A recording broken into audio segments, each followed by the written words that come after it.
Alrighty, welcome back to the Well-Rounded Wealth Podcast. Jack, how we doing? Good. Episode 12, and this is our first time going virtual. And as you can see, I just moved into a new apartment in Atlanta, so the room's looking a little bland, but it's a work in progress, and we're getting there. Pat, thanks again for helping me move here. The bed frame you put together while I was at Publix doing some necessary errands. So yeah, thanks again for the help. I really appreciate it. It was possible to move in here alone. It's the handyman. Yeah, of course. And glad you got settled in, and everyone's getting a perspective of my little office corner now. So yeah, no, I love it. Your baby Yoda is the first thing I noticed immediately. Yeah. Is that Lego? Uh-huh. It's pretty cool. Yep. I like it. I'm a fan. Oh, Lego Baby Yoda. Yeah, it's my trophy and book. And oh wait, I got my Iron Man actual helmet. I should just put this thing on for the episode. Dude, that's sick. That's awesome. But anyway, yeah. So, what are we talking about today? So we kind of had an idea. Well, you had an idea. We talked about extrinsic and intrinsic motivation like back in our first episode, but we covered it really very briefly, and it was more of like a working out kind of relation. We talked about my jump roping and the difference between those motivations and in my routine, but you were kind of telling me that you kind of want to dive more into this topic because there's a lot more to discuss between intrinsic and extrinsic motivation beyond even working out, but just motivation throughout our days in general, why we're doing the things we're doing, and motivation as a whole. Yeah, for sure. So the whole premise behind this is based on the intrinsic and extrinsic motivators within fitness. So simple definition is something that you are intrinsically motivated by means you are doing it for yourself without the gratification of an external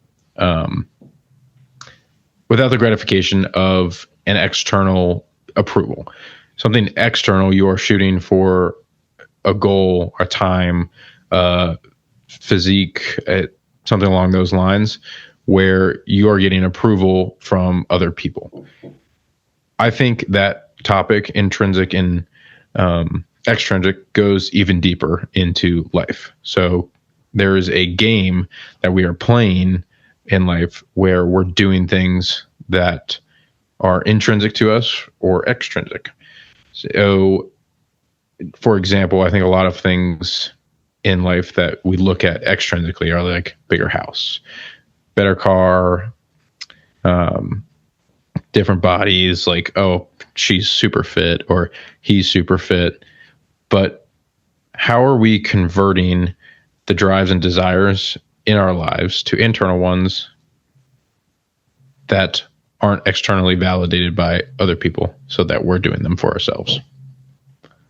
Yeah, I think an easy way to break that down is, okay, are you doing something for yourself? And is that the reason why you're getting after it every day? Because you have your own goals and you want to do it because you yourself wants whatever it is you're chasing after? Or is it because of maybe someone else or other people, and the motive behind your motivation in general is trying to impress other people? And try, for example, like maybe you're going to the gym and hitting the weights every day because maybe you're a little insecure about your body and you care about what other people think of how you look, or you want a partner. So that's why you're going to the gym so hard and working hard every day. It's not because you love going to the gym. It's because you want other people to think you look good. Or sometimes you want other people to know that you're doing that because a lot of your validation goes on what other people are thinking. And yeah, they like think it's impressive or something along those lines where, oh my God, he can lift 500 pounds or something like that. Right. And I think the reason so many people refer back to fitness is it's easy to conceptualize. There is, like, if someone looks good, you're going to be like, wow, that guy goes to the gym. He's fit. Oh, shit. There goes my mic. But with other aspects of life, it's a little bit harder to conceptualize first time remote struggles. For people who are just listening audio, Patrick's mic is falling all over the place, but he's got to figure it out. But things like career, how do you change your motivation around that to being intrinsic versus extrinsic? Because so many things out of career play into extrinsic or material things. So I think that is a challenge in itself, and which is why we want to talk about it today and break down our thoughts on it and maybe stimulate a little bit of thinking on your end too. Yeah. So I want to just go ahead and ask you to get our ball rolling of our anecdotal experience with these two motivations. Like, what are some examples of things that you have done that's based off of extrinsic reasons and trying to get a validation of others, or doing it because you care about what other people think? Yeah. I would say a lot of the extrinsic things I've looked at and have decided not to pursue because I've had the ability to think about this is nowadays a lot of people talk about side hustles, and there are a million ways to make money, and what does that money get you? So like I can start a Shopify store, or I don't know. You want to break it down into like some people, I don't know, designing little trinkets or doing cabinetry refixes, or there's just a bunch of little things you can do for money. And I kind of realized I was doing it I was looking at these things for the opportunity to make money, which again, not a bad thing if you need it, but it wasn't something I was passionate about. And because there's that opportunity to do so many things, like we talked about in our prior episode, or our two past episode, it's if you love something, you're gonna, and you continue to do it day in, day out, the money will find you. So you have to do things that you're passionate about. And that's where I kind of realized, like, I was just looking for a quick fix to make it. And I'd rather find something that's sustainable that I can do over a long term instead of searching for that extrinsic validation or that extrinsic thing, materialism, money. And I think being able to remove your desire of materialistic things has helped me a ton. So beyond what I have right now, I'm completely satisfied and at peace with the things I have. I don't necessarily need more. Sure, there's wants and desires for more, but if you can remove that need for them beyond the basic level of what you need to exist, then it's a very freeing thought. Yeah. So I'll give my perspective on that, just of moving to a new state and not having a firm in place salary yet. I'm in a place where I need to like do side hustles, and I need to be doing more than just one thing to get my income. Yeah. And it's, the passion's not necessarily there, but right now I'm in a place where I need to do it because I need the money. Because I need to pay my bills. So it's a strategy of, okay, how do I pay these bills and have some like money on the side too, where I can live decently comfortably. Two adverbs. But how can I accomplish that goal while still maintaining somewhat of a healthy lifestyle? So right now I'm willing to sacrifice some time to make some more money off of side hustles and things like that, because right now I'm not in a stable mindset where I know that I have a certain amount of income getting to me every month, that I know exactly how much I'll have and be able to budget that. So I kind of have to be getting after it. And that's very much an intrinsic motivator, because it's me. Like, I have to get the money for me. So it's pretty much all me. Like, I'm not trying to do these things to impress other people. I'm doing it to survive and to live comfortably. Yeah. So and it's definitely a strong motivator. It's stronger than anything when I feel like my back is against the wall and I have to get after it. Like the other day, I just moved to Atlanta. I don't know if I said where I moved at the beginning, but I was quite literally walking along the streets with resumes in my hand, walking into restaurants, asking to speak to manager. Was literally doing that. And I'm a pretty outgoing person and I have some confidence, but that wasn't easy. I don't care who you are. That's never easy just to walk into a restaurant and ask to speak to the people and say like, hey, you looking for people? I'd like to do this, and give them my resume because you get all these thoughts like, oh, well, what will people think of someone walking in just like that? And like you play head games. But because I want it and kind of need it, I was like, gotta do it. And I just kind of got through that mindset of, oh, like, I don't know if I want to do that or worrying about what people may think. So that was a really kind of something I took note of, is the fact that I'm doing this for me and the fact that I need it is such a strong motivator.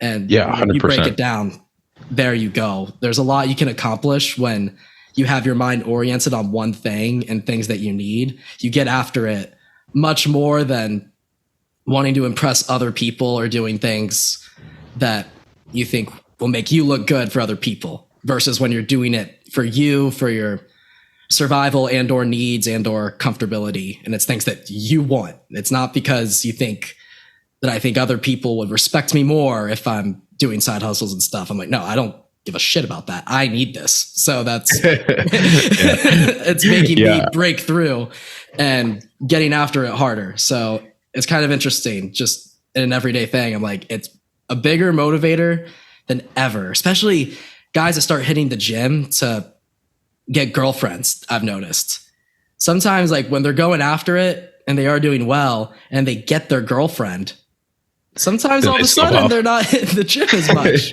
because the reason they were doing it was for that goal and to achieve. So now it's dad bod mode. Right, exactly. You got the girl. now you got to be a husband. But a guy like you, I would imagine, even if you're married and starting to have children and your relationship is very healthy and you guys are in love and a team working together every day, my guess is that you're still going to be getting after it in the gym. Yeah. Because it's for you. And because it makes me feel healthy and it makes me feel good. Right. And I think your two words that just jump out are need and have tos. So, and it kind of makes me think back to like way generations before us, when they went out and had to do things to survive, it was because they needed to. Like, I need to go hunt today to eat, or I need to go walk however many miles to get water. So in a way, that's the state you're in right now in the 21st century. You need to go do a side hustle because you need to eat and have shelter and have water, basic necessities. I think the thing where people lose themselves, intrinsic versus extrinsic, is to your point. You can't, if you're doing something extrinsically or for an extrinsic validation, you are going to do that until you get it. But what happens after that? Right. You kind of start losing your edge a little bit. Your business might start failing, your fitness, you might stop going as frequently. But if you're doing it for yourself, that's something that you're like, that's just part of my day. This is something I enjoy doing and want to stay consistent with it. It's not a rush to get something. It is, how do I maintain this and build other systems in my life to maintain whatever action I'm doing? So, yeah. And let's talk about the podcast in general and our motivation for doing this, because one thing I've noticed, especially when what we're doing is kind of publishing ourselves and our thoughts into the world. Essentially, it's everything's on the internet. Theoretically, anyone in the world can access these episodes, this podcast, what we're talking about. Your thoughts. It's definitely kind of interesting because sometimes I'll have people reach out and tell me that they love what we're doing or love the episode. And I love it. And sometimes it can be really easy for me to, right before I hit the post button on an episode, to think, oh, what are other people going to think of this episode? Or, oh, how will I come across to other people when they're listening to our episodes? Because so there's definitely, for me, sometimes an extrinsic motivator can enter. What I think keeps me grounded personally is the passion that especially you have and then I have. Like, I think I build off of you really well on that because we got topics we really want to talk about, and we always have to remember that our goal is the topics and really talking about this, and that makes me feel good and you feel good. I'm sure you're agreeing with what I'm saying. Yeah. And you can continue if you want on this. If you have Yeah, for sure. I mean, when you convert things to internal actions, whether it's podcast or fitness, whatever it is, you're doing that thing because it makes you happy, regardless of the end desire. So for us, and for me, and I'm sure you, this is raw thoughts. This is things that we are thinking about and I'm reading about and being vulnerable and opening up about, because that's what's going on in my head. The byproduct of this is that other people have the ability to listen to it. If it resonates with them, that's great. And they reach out and that makes us feel good. But at the baseline level, you and I talking about this, it's us relating what is happening in our lives to each other and to where we want to go. And I think that's the grounding principle for me in doing this and having this as a passion, is that I get to share my thoughts in a different way other than just keeping them all in my head. Mm-hmm. And us being able to post about it on YouTube, Instagram, is technically, it is an external and extrinsic thing because we're allowing ourselves to get feedback. But you can also look at it in a way as, I'm going to go back to these episodes in 10, 20, 30 years and be like, wow, like that was really cool at the time. Like I was talking about it. So yeah, definitely. And one thing I want to admit to you is that last night or yesterday afternoon before recording today, I actually wasn't super keen on recording today because I've just been going through a lot and I always like to present myself. So this is an extrinsic thing. I want people to think I'm doing well and that things are going well for me. And I'm sure everyone can relate to that. No one wants other people to think that struggle is happening or that someone's not doing well. You don't like other people knowing that. Yeah. And for me, it's emotionally I'm okay, but I've got some shit I'm trying to figure out right now. And I'm kind of on a crazy journey of trying to figure out what my path is going to be, just moving out to a new city and not having anything in stone, having anything assured. It's kind of the first time in my life where I've lost a lot of stability and I'm trying to navigate that. And I don't like admitting that to people. Like I'd love when someone asks me how I'm doing, I can say I'm doing well and mean it and actually be doing well. I don't ever, and it is naturally unattractive. Someone's like, how are you doing? I'm like, terrible. You're not, I still wouldn't even say that regardless. I think if I were to answer that question honestly, it would be like, I'm doing good. I'm working hard, but I'm definitely out of my comfort zone and I'm trying to figure it out, I think would be a pretty honest answer. So I was a little insecure about recording today because of that. But when we talked last night about you wanting to talk about this, I was like, that actually really heavily relates to things I'm going through. And I think that would be helpful for me to actually talk about this and kind of make that kind of right in front of me a little bit. And honestly, I do think that when people actually are willing to be vulnerable, that can help And I think it is refreshing because so many people do spend their days trying to either impress people or convince themselves that everything is good. And by doing that, you're trying to convince other people that you're doing well, or that everything's awesome and perfect. So that was kind of why I decided to do this episode today at all, is because things I'm going through are directly relating to this topic. Yeah, for sure. And on the vulnerability level, that is the way humans connect the deepest. Like, I don't care what you say, whether it's a best friend, a family member, it is when I know or you know what I'm going through. And I've been in that spot too. Like when I was going through my whole transition, like you guys were the first people I called, and I was like, right, yeah, man, I was breaking down, like all this kind of stuff. I didn't know what I was going to do. Like I had my whole entire life planned out, and it went to shit, to be honest. So, and kudos to you for like opening up on that, because we do know that this will be out there, but you just have to remember that you're not alone. Like there's 8 billion people in this world. Yeah. Someone else is going through the same thing. And for you to open up and see where and describe where you're at, who knows the positive side of that? You know, it's scary because extrinsically we have this gap of you're comparing yourself to where you are versus where someone else is.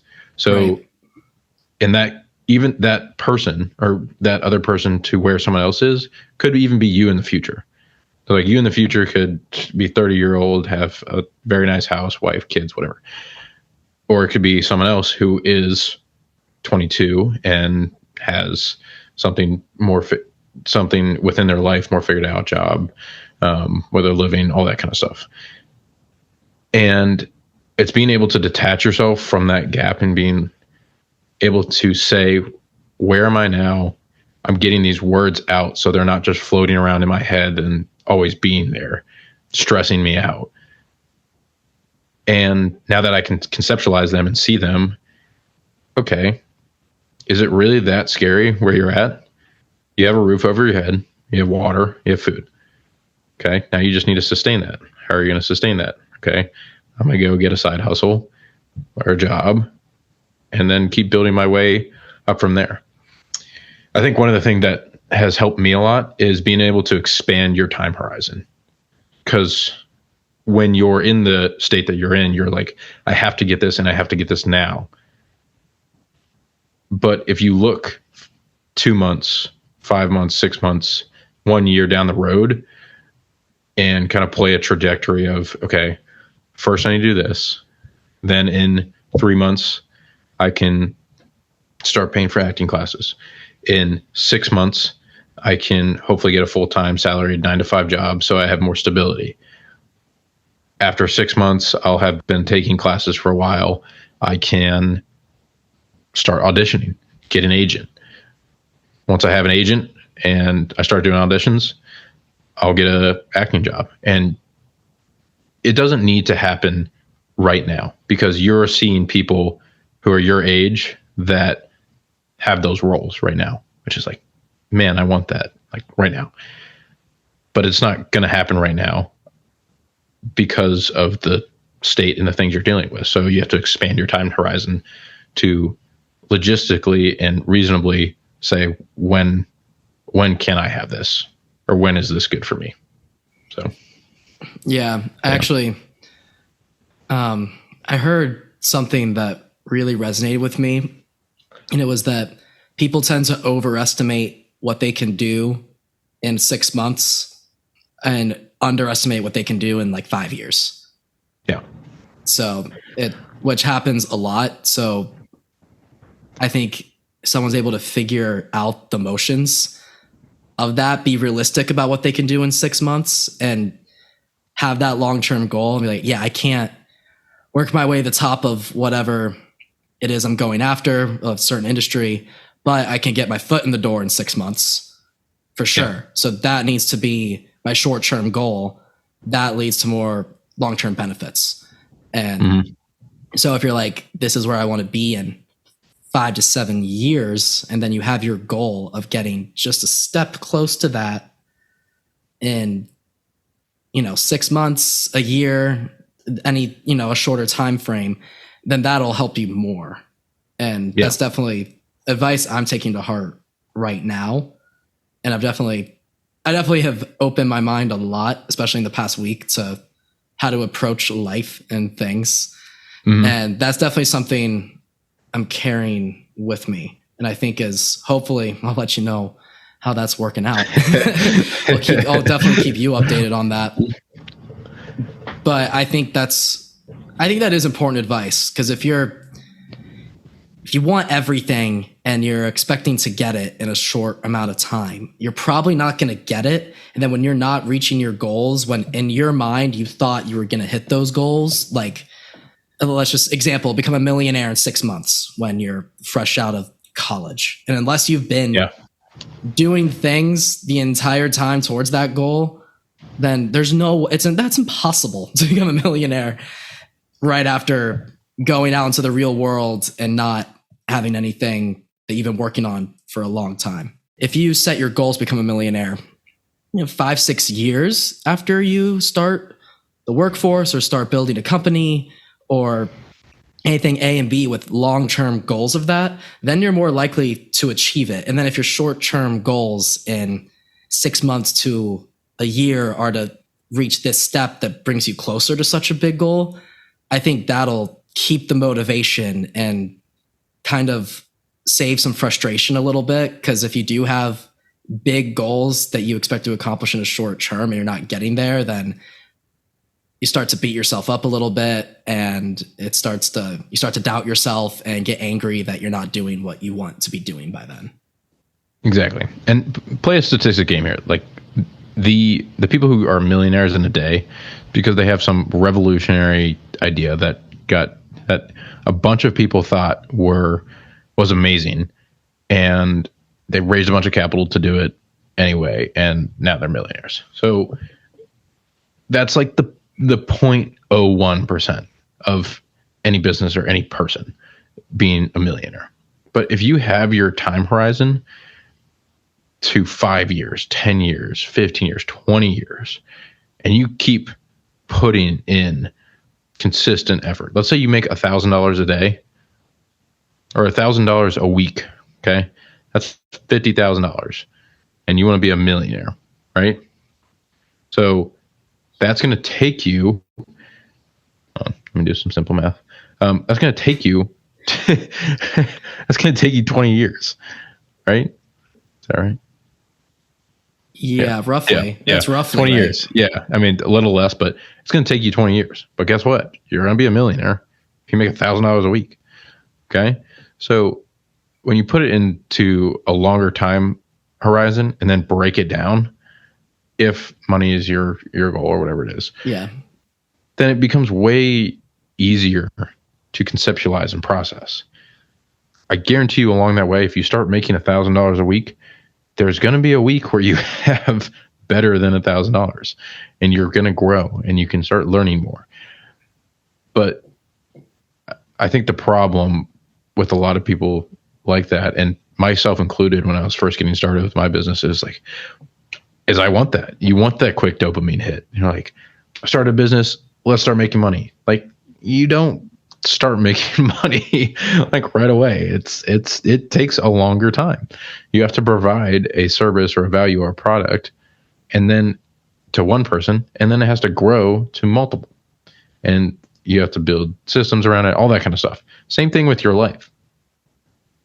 You have to pick a goal or pick something you want to do. And yes, that will come from an external interest. But if you're not able to internalize that and ask yourself why you are doing it, then you're going to get burnt out. Like fitness. If you're doing it for the girlfriend, you're going to get the girlfriend, but you didn't have a strong why behind it. So your motivator for going to the gym has been achieved. So you no longer have a motivation for the gym. Same thing with and I think that's the sad thing, that millionaires and people who are on their deathbed, it's always this circular goal of, once I get $1 million, I want $2 million, $5 million, and they're just chasing the next thing instead of enjoying the process, the internal process that they've made for themselves. So yeah, just because you become used to that chase, and it's almost innate at that point. Like influencers on Instagram, like with the followers, I've heard people say however many followers they have is never enough. They hit 1 million, which is a ton of followers on social media to have, and all of a sudden, like, oh, well, now I want 10 million. Now I want, it keeps going and going and going, because especially in that kind of world, there's always a comparison. There's always something to compare to. So that's easily a trap. But also, I think what kills people, not kills people, but like what definitely hurts the chase is some people have like the notion of, one day it's just going to happen. Like, I personally don't believe there's actually any such thing as overnight success. No. Now, there's news, or like maybe when that money hits happened in a night, or when, like, if it's public figure stuff, you hit the mainstream on this one day, and to everyone else it feels like an overnight thing. I bet any person who has been credited with having overnight success, for the most part, I'm sure there's some situations, there always are, like 0.01%. But I bet if you ask them, like, so you're an overnight success, they'd probably say, I do not feel like an overnight success. Because they probably were putting in so much work towards whatever it was that they were doing to get there. The actual success might have happened overnight, like maybe a public figure broke headlines, or you made X amount of money, or your company went public or became huge. Like, whoever created Snapchat came out of nowhere. That app felt like an overnight success, but there's no way it was. There's no way. If you spoke to the CEO of Snapchat and you're like, so overnight success of this app, crazy. He'd be like, what, do you think I just came up with this app and posted it in like a week and all of a sudden everyone had it? I'm sure there was so much that CEO went through, and a ton of sweating that person did to get there. Yeah. Design it, pay people, market it. Like, to get there is never an easy task. Let's put it in perspective of our podcast. Sure. Yeah. For the 120, 130 some listeners, I think this will be a cool thing to see. Yeah. And especially for us looking back. When we started, we both have a following of maybe 1,000 people that we know. Okay. And of that, a total of like 90 people followed the podcast originally. Right. Okay. If we're doing it for a passion project, and I can see myself doing this for maybe the rest of my life, and just continuing to talk and be vulnerable about it. Yeah. I guarantee you, we'd look back, and to these 100 people or so that were following us originally, it's not going to be like they were an overnight success. And I love conceptualizing it in a way. It's imagine all those 130 people filling up a room. Like, I've never spoken to 100 people at one time. Like, you might have, or something like that with performing, but that's a lot of people. And it's very satisfying for me to look at it as a rate of change. So, okay, we've gained 2 listeners this week, or 4 listeners the next week, and 10 listeners the next week. If you look at that as a percentage over our original listening, it's like, wow, that's really good growth. That grew 25%. But 25% for us is way smaller people wise than someone like a Joe Rogan podcast. Like, if Joe Rogan podcast grew 25%, he'd have to take on like another 1 million listeners. Yeah. So think of it that way. And the people listening, always look at your growth as a percentage of, as a rate of change versus where you were versus where you are now. You're like, wow, that's a good percentage. Like, I grew a lot. So it's kind of cool to see in that way, especially also, like with our reels and numbers and stuff like that. So, and also I think what helps us is that I think our goal is just any growth. I'm happy with any growth that we experience. For example, our most recent episode that released, which is episode 11, it was a 400% increase in growth, which I'm super happy with. That's not as good as it sounds because there's not that many. Yep. Why don't you tell them what like 400% growth is for us? Like how many people is that? There were 10 extra listeners in the episode before. Yeah, Wait, no, is that true? I'm not entirely sure. No, you know what it is? That's plus 400% from the day before. So we haven't released an episode in 13 days. And then it's release day compared with, because I think it was like plus like 400 or 800% or something like that. It was like a huge number, but obviously that's not on our end a ton of people, but I was still happy with it because I think if you go into this with the goal of wanting to be like a top 10 podcast or like, you know, being on the top 100 charts, if you scroll in Spotify or whatever, if we had that goal and we wanted to hit that next week, then we'd be suffering, like, because we'd be so mad at ourselves for not hitting that goal. But we know that that's unreasonable as hell unless we had a ton of money to put into it for marketing and stuff like that. We're starting to like do the reels and stuff, and I'm so happy with how they're going. It's not like they're viral, but I'm really happy that it is attracting more listeners. They've been doing a lot for us, and I'm happy with that. And I think with converting anything to an intrinsic goal is always have just this desire to learn. So I was terrible at social media at the start of this. Like you handled all of it, but I've started to learn like CapCut and certain software to do reels. And it's interesting to me. Like, I'm like, this is cool. Like learning the real vertical content has been up there for my favorite part besides actually the episodes of this is learning, because you see them on your YouTube shorts and TikTok all the time. And now I'm like, oh, I know how to make those. Like I can make 30-second reels. I know how to add the subtitles, and it's been fun to add our own little font and style rather than the usual white and yellow subtitles. So it's cool that we kind of are able to put our own taste on it too. Like that's been so much fun to do. And and we're kind of like figuring out the pieces of like, oh, like I'm getting it. The reason I'm seeing these things on my feed, other people's clips from their podcast or just reels in general from longer content, is because it's the best way to market. If someone hears a little clip from our podcast, because it's a lot easier to convince someone to listen to a 30-second clip than a full-length episode. And if it just shows up in their feed, we don't even have to ask them to watch it, or they don't even need to click on anything. That's the best commercial we can produce. Because if they like it, if they think it's a good reel, then maybe they'll listen. It's almost like an instant referral, because you've got a taste and then you come back for more. As of now, I don't know a better way to market this podcast. I'm the same way. And I think it's been great to just learn. And now that we're talking about more and more, I think an intrinsic motivator is just learning. Whether it's learning more, whatever you do. So if it is podcasting, learning more about editing, all that kind of stuff, because you want to be in it. If you like hiking, you want to learn about more places to hike, better gear. Or if you're into fitness, you want to learn about better technique and better methods and diet and nutrition.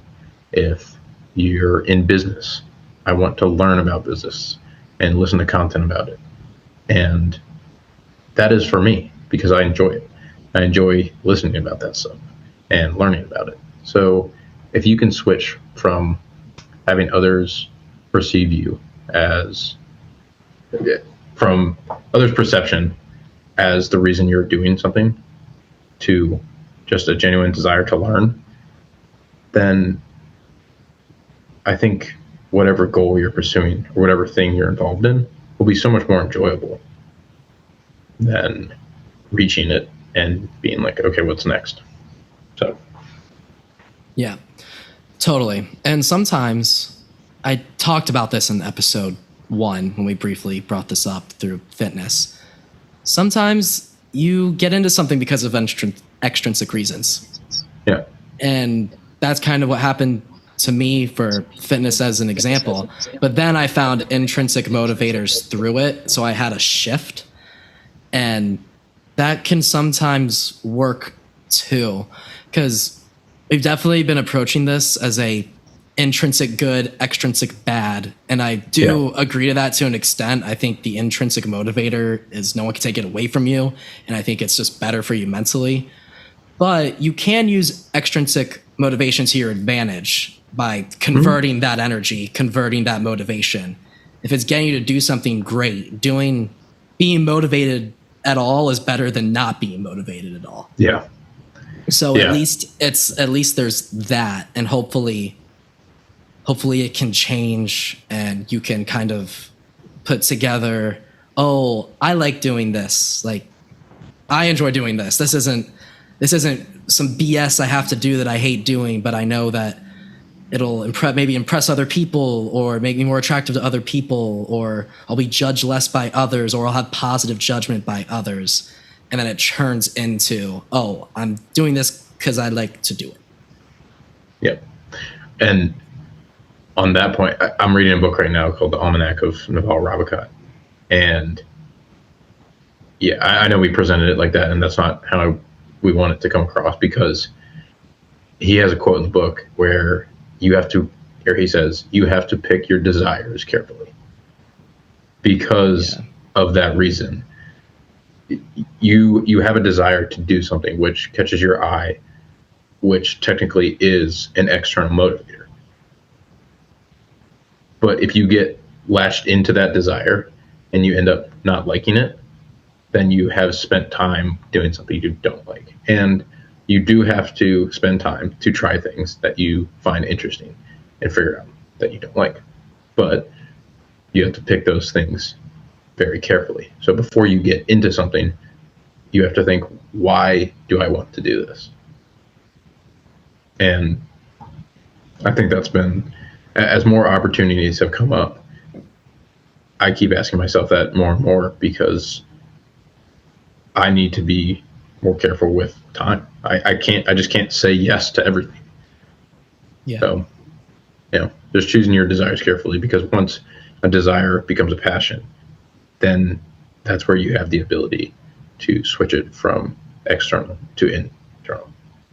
Yeah. And I've definitely had unhealthy desires in my life, easily. And that's when the chase becomes unhealthy. When you pick a desire, whether it's getting a lot of money so you can fill a hole of insecurity that you think being rich will fill, if you care about getting ripped because that fills a hole in you or you think it'll fill that hole, any of those things, even once you get there, you can convert that, but it does get dangerous, because every time I've heard someone reach a certain status, like a fame, for example, like becoming famous or receiving recognition, receiving an award, getting on like Forbes Top 100, things like that. Every interview I've seen, they're like, that did not fill me up with any validation or make me feel any happier. Yeah. So if that's what you chase, and once you get there, that's the biggest fear. One of my biggest fears is looking back at my life and saying, why did I do that? Why did I do that? I am not, like, whatever hole I was trying to fill, it didn't fill that hole. So that's literally one of my biggest fears. So anyone that is on that chase, and it doesn't matter what it is, but if it's trying to replace or fill something that isn't actually addressing what it is that isn't filled, then it's just not going to work out. I don't think it is. So I think you definitely, if you have some insecurities like that, I think, especially me, what's really helped me is actually targeting that insecurity and making it a me versus me, and focusing on why that bothers me and working to get past that and not through achieving other things, because it can help. And there's definitely things I want just to have it, but that's definitely, I think, a healthy, yeah, exactly. It's definitely a healthy way to go about it. And especially, why do you think things like fitness equipment and workout plans are always on your phone for advertisements, or like how to lose X amount of weight in days, or get rich quick schemes? It's because they are targeting our insecurity, and they are convincing us that buying these things with our money is going to solve these issues.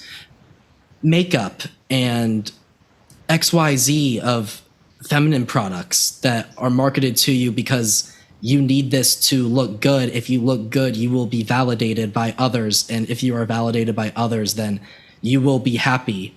It's kind of, no one actually says that to you in marketing and advertisements, but that is kind of the goal. And it's unfortunate, but I do feel like that's where a lot of people can thrive in capitalism, is when they do target that. So I think it's important to know that that stuff is never going to define you, and people can say hurtful things and people can really judge you and keep you down. But at the end of the day, the only person that you need to satisfy is yourself. And the only person you need to convince that you are good enough to is yourself. And if you can't convince yourself of that, then other people, the right people, are going to accept you if you have that security. And if they're not accepting you, guess what? That's because they don't have that security, and they feel the need to keep you down, because in their that person versus that person battle, they are losing. So you take it out on external things. And I just said the word external right there, like extrinsic motivation. And that's where it can get dangerous. So yeah, that's definitely, I need to take my own advice. We just posted a reel the other day where I was like, yep, I need to listen to me. So I'm not always a practice what I preach. I have these struggles too. So I hope I'm not trying to talk down to y'all. I don't even know what you're going through. Maybe you're doing even better than I am in that game. But yeah, I think that's definitely something that I feel like I just wanted to say. No, that was very well said.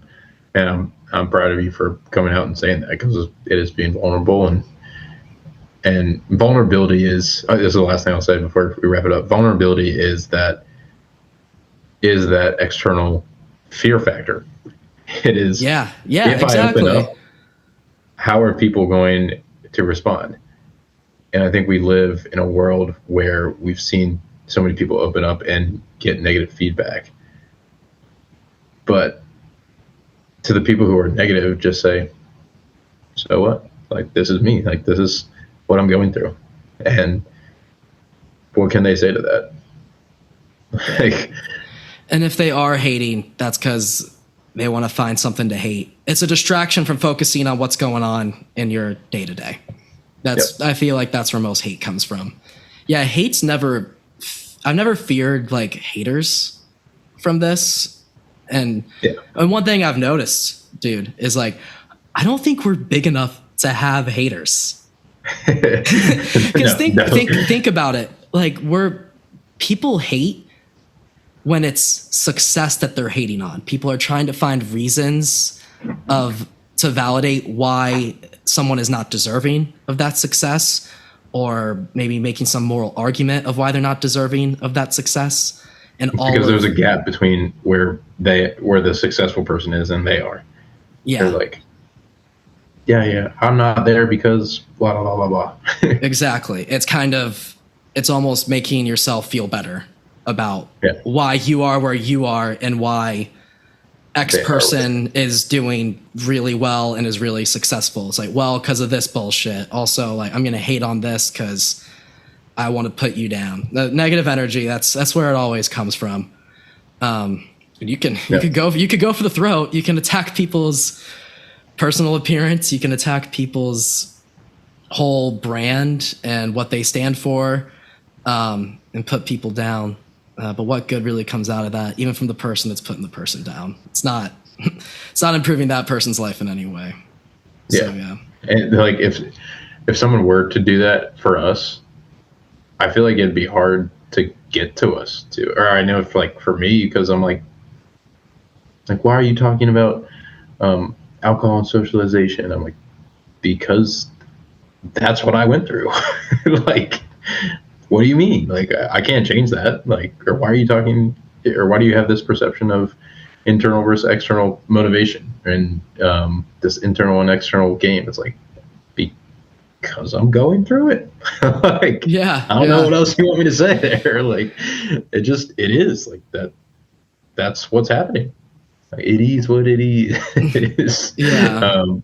But anyway, I'm proud for opening up, and I'm glad we got to do this one. And if anyone else is in those kind of games, I think it's food for thought, and maybe give it a little extra thought, because we don't have all the answers. And as you can see, like, Jack and I both aren't 100% where we want to be yet, but expand your time horizon and develop that plan to get there. So yeah. And validation is always nice. I know that for a fact. It really helps to have people that do support you and do have your back. And if it's you alone, that's a brutal and scary world, especially if people have rejected you in the past or made you feel not good enough in the past. That's painful and it stings, but just know that you can do this. You can get through it. I believe in you, whoever you are. I think no matter what human being you are, you have something to offer if you are chasing at it for yourself. And everyone does just want to be happy. And let's keep doing our best to not lose sight of what that happiness could be. So yeah, especially to people who've been listening to us. I love you guys to death. People that have reached out, of course, I love you guys to death. People that haven't reached out to us but are listening, thank you so much. And I always hope that they're getting something out of it, and you're really not alone. And we can do this. We can do this. All right. Yeah. Let's wrap it. Updates. Yeah. So a few updates. So we have been posting on Twitter, and we'll be posting there a lot more. Same with TikTok. Just got on there. And we'll be doing a post on all our socials about this, but just got a website refresh. Thank you, one of my other partners, Joe. He was awesome and did a really good job. So Joe, you killed the game. So grateful for that. Yeah, so we'll be posting that on our Instagram and TikTok and stuff. So, but yeah, just staying consistent, keep talking about things we're interested in, and hopefully it helps everyone else listening. So. Yeah, absolutely. We're excited about the updates coming, reaching more platforms. Also, the usual spiel. If you are liking the podcast, enjoying the podcast, feel free to give it a follow, whatever platform you're listening on it from. Rating, a 5-star rating would be awesome. It just helps us with the algorithm and reach more people. So yeah, thank you guys so much. We appreciate it as always. If you ever want to reach out to us via social media, via the website, we're always looking at that stuff. Feel free to hit up our account, whether it's ideas or insights, anything. We're always open to that. We definitely want you guys to feel like you can reach out to us. So yeah, as always, thank you guys so much, and we'll see you on the next episode.